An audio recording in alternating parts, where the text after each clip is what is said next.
Jeg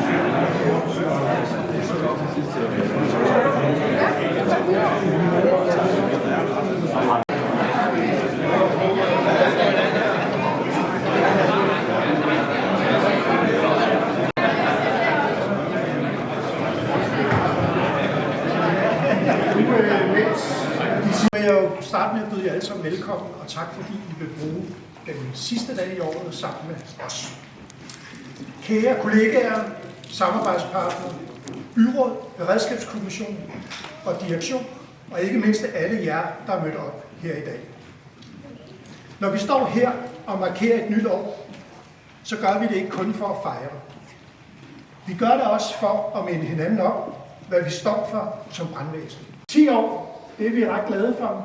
Og i og med, at jeg ikke kan give dig bomberør og alt muligt andet, så synes jeg, at vi skal give Anders en meget, meget stor hånd. Og tak for de første 10 år.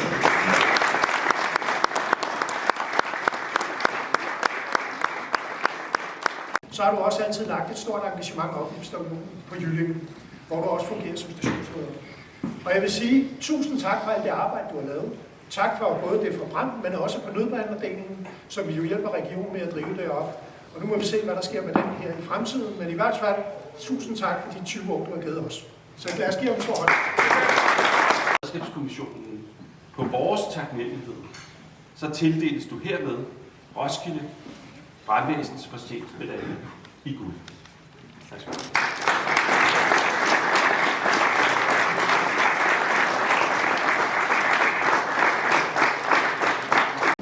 Der er også nogen, der måske skal hjem og forberede sig lidt til i aften. Men til sidst vil jeg sige tusind tak, fordi I alle sammen kom. Jeg håber, I får et godt og sikkert nytår. Og så vil jeg sige tak og god vagt til dem, som har vagten her de næste 24 timer. Og skulle der være noget, så er jeg også på telefonen, så I ringer bare. Godt nytår og hygge jer.